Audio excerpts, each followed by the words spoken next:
Alex sat alone in his modest one-bedroom apartment, the distant hum of city life filtering through the thin walls. At 32, he had built a life many would envy, a stable job, financial independence, and the quiet dignity of self-reliance. Yet, beneath this veneer of success lay an unspoken burden. Alex was the family's invisible savior, the one they called upon when their own choices unraveled into chaos. His parents, Robert and Susan, were masters of manipulation, cloaking their demands in veils of love and obligation.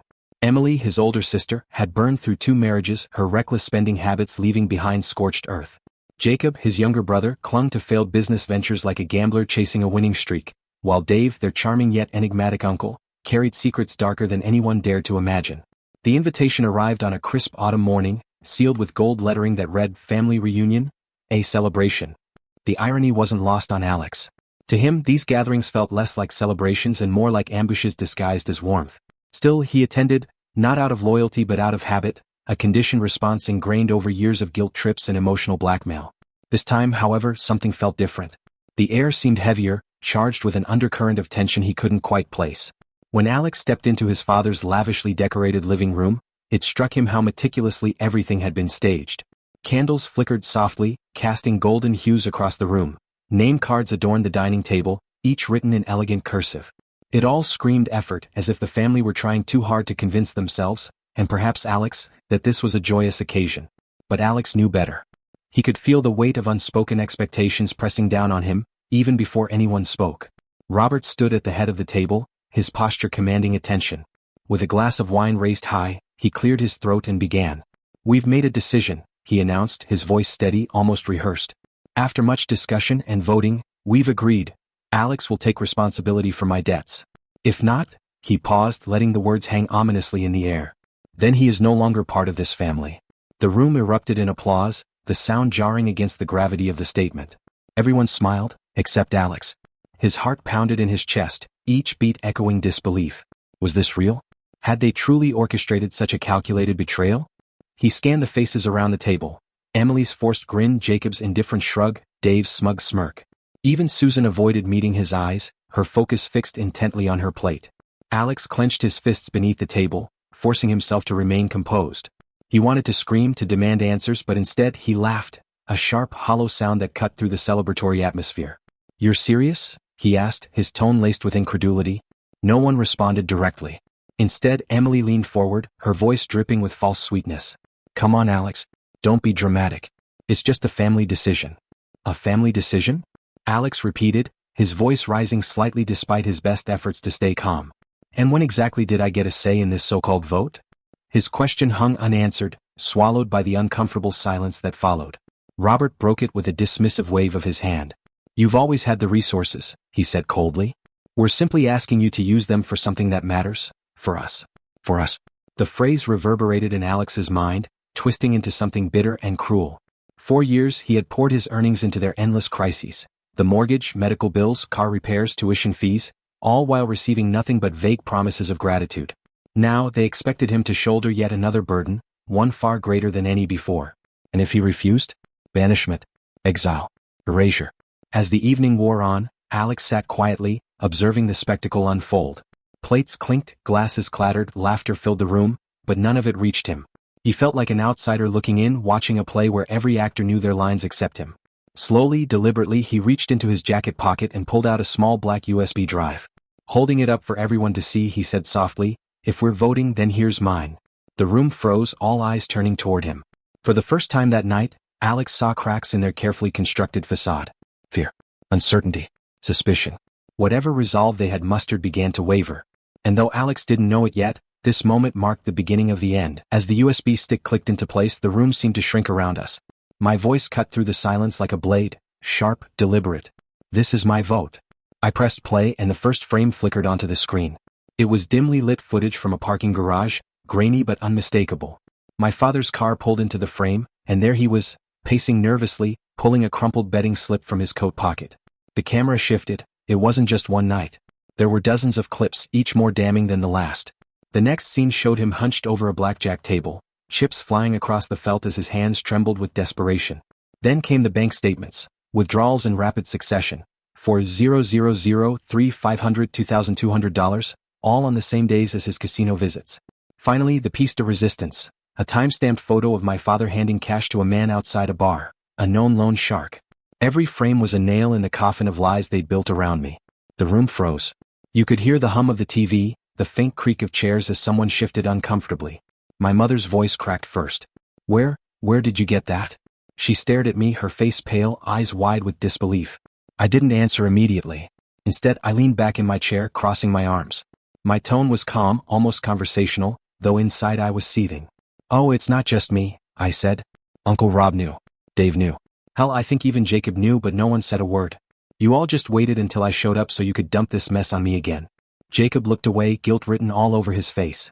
Emily tried to interject, her voice rising defensively. You're twisting this. Dad has a problem. He needs help.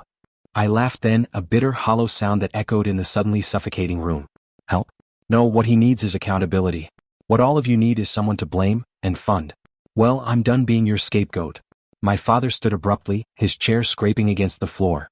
His face was red, veins bulging in his neck. He slammed his fist on the table, making everyone jump. You think you're better than us now? Is that it?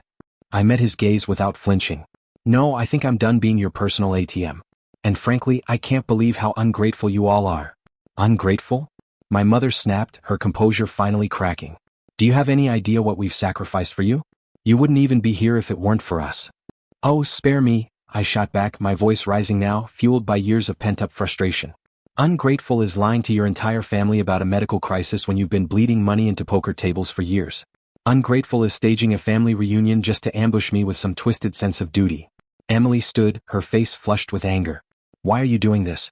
You're humiliating him. I turned to her, my expression cold. And what about all the times you sat in my apartment crying over your maxed out credit cards while I paid them off? What about the time you told me I was the only good one in this family? That was right before you stole my card to refinance your car, remember? Her mouth opened, then shut. She had nothing to say. You're trying to break this family apart, my mother accused, her voice trembling. No, I replied, my voice steady. You already did that when you decided it was okay to use one of your own like an ATM with a heartbeat. Dave stood up, his usual smugness replaced by unease. This is ridiculous. So what if he has a gambling problem? That's still your dad. Then you cover his debt, I snapped, my patience wearing thin. Dave froze, caught off guard. Exactly. You all voted to dump this on me. Well, guess what? I vote no. I vote no. Jacob finally spoke, his tone low and menacing. If you leave now, don't bother coming back. I met his eyes, unwavering. Then consider me gone. My father took a step forward, his voice shaking with barely contained rage. Last chance. You wire the money this week and we'll forget this circus ever happened. I grabbed my coat, laughing bitterly. Funny. That's exactly what I want. He moved toward me as if to stop me, but something in my expression must have warned him off. I walked to the door, my head held high. As I reached for the handle, my mother's voice broke through the tension. If you leave, don't come back. I turned back one last time, meeting her gaze. I wasn't planning to. And with that, I walked out, not stormed, not ran, just walked. For the first time in my life, I felt free. 3 weeks had passed since the reunion, and the silence from my family was deafening. No calls, no texts, not even a guilt-soaked happy birthday message. For the first time in years, I woke up without that familiar weight pressing on my chest, the invisible burden of their expectations. I went to work, hit the gym, ate quiet dinners alone, and even picked up my sketchbook again. It felt good, freeing even, but beneath the surface something gnawed at me. A hollow ache I couldn't quite place. Was it loneliness? Regret? Or just the unsettling realization that the people I'd once called family were more broken than I'd ever imagined? Then, one evening as I was walking home with a cup of coffee, I saw her standing outside my building. My mother. Her posture was stiff, shoulders hunched, eyes red-rimmed like she hadn't slept in days. She held a container of food in her hands, offering it like some kind of peace treaty. Can I come in? She asked softly, her voice barely above a whisper. I didn't answer. Instead, I unlocked the door and stepped aside, letting her follow me upstairs. We sat in my kitchen, the air thick with unspoken words. She placed the pie on the table, as if homemade crust could somehow erase everything that had happened, as if butter and sugar could mend betrayal. You need to know, she began, twisting her hands nervously in her lap. Your father, he's in the hospital. Her voice cracked. He had a heart attack last night. He's in the ICU. I didn't flinch. Part of me wanted to feel something, guilt, anger, sadness, but all I felt was emptiness. The bank filed a lawsuit for the unpaid loans, she added, her gaze dropping to the floor. Still, I didn't come here to ask for money. That caught my attention. She pulled a yellowed envelope from her bag and slid it across the table toward me. I found this in the pantry. For you. Only you. She left without waiting for me to open it, leaving me alone in the quiet apartment. On the front of the envelope, written in my father's shaky handwriting, were the words, "If I ever lose myself completely, give this to him. Only him." My hands trembled as I unfolded the letter inside. "Son, I know everyone sees me as strong, that's the version I've always performed. But it wasn't strength. It was illness. Gambling ate me alive and I pulled everyone in with me. The worst part? You were the only one who never asked and the only one I asked endlessly. I didn't just lose money, I lost my dignity and the most valuable thing, your trust. If you're reading this, then everything has collapsed. I understand if you never forgive me, but please know this, it was my fault, not yours. I don't deserve your forgiveness, but I needed you to hear me say it just once. That." I read it 3 times, each word cutting deeper than the last. This wasn't manipulation.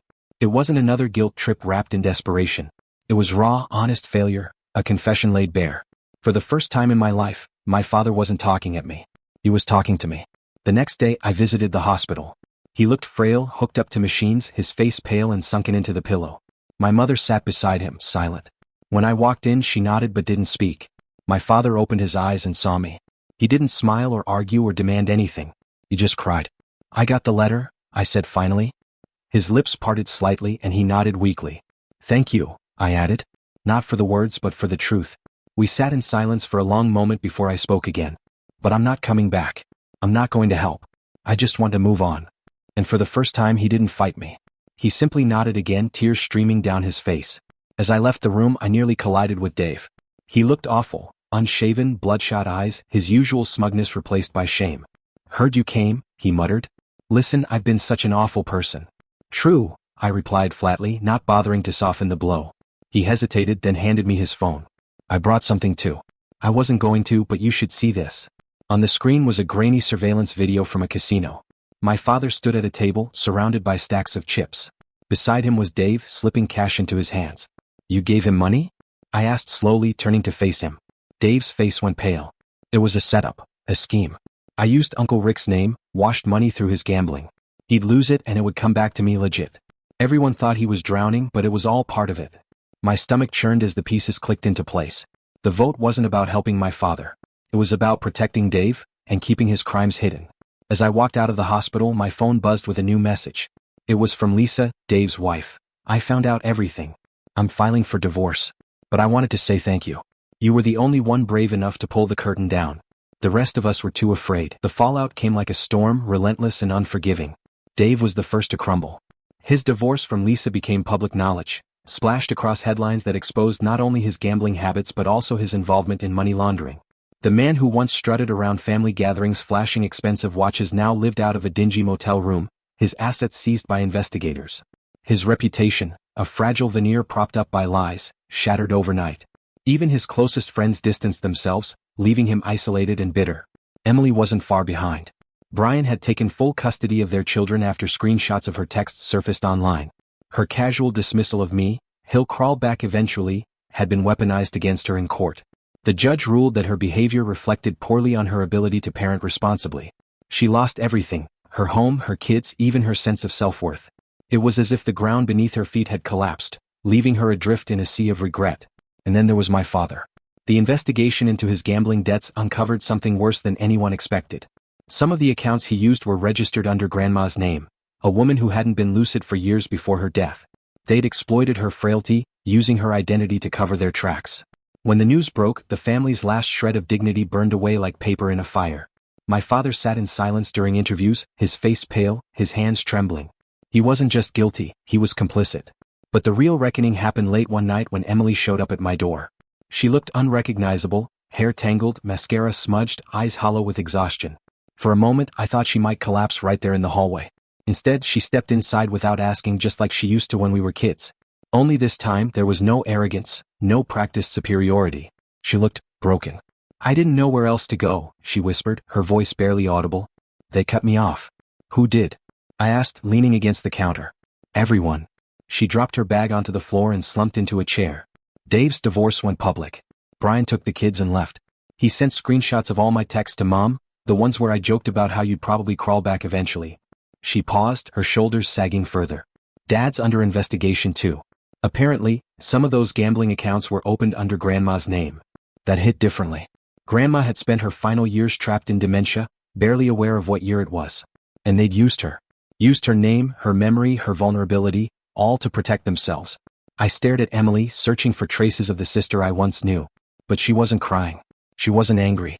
She was empty, like someone who'd just realized the foundation of their entire life was made of wet cardboard. "I'm not here for money," she said quickly, as if anticipating my skepticism. "I know better now." I raised an eyebrow but didn't respond. She stared at the floor, twisting her fingers nervously. "You were right," she admitted finally. "We were awful to you. I was awful to you." Her words hung in the air, heavy and raw. "You know the day we voted, at that big reunion, I already knew Dad's debt wasn't just from betting. I knew about Dave. I just didn't care." Her voice cracked. "It was easier to let you carry it. You always did. Why not one more time?" She finally looked up at me, tears streaming down her face. "But when you didn't, when you stood there and said, no, I hated you for it. I told myself you were selfish, that you didn't care about us. But now," her voice trailed off, "now I envy you." We sat in silence for a while. She didn't ask to stay the night or pretend we could start over.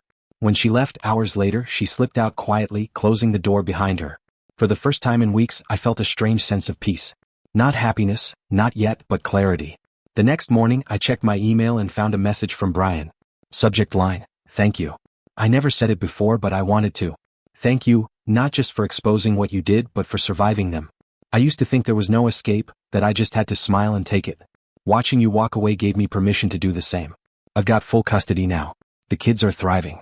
I tell them about you sometimes, about the uncle who never gave up on himself. They want to meet you when you're ready. Take your time. We'll be here. I read it 3 times, each word sinking deeper than the last. By the third pass I was smiling, not because I felt victorious but because someone else had found a way out too. That night I stood in front of the mirror, staring into my own eyes. The reflection staring back at me looked different, not older exactly but stronger. I thought about everything that had led me here, the guilt trips, the manipulation, the weight of expectations I'd carried for so long. And for the first time I realized I'd shed them all. I smiled, not a smirk, not a bitter laugh, but a genuine smile. It felt foreign, unfamiliar, but undeniably real. The move to a new city wasn't just about geography, it was about starting over.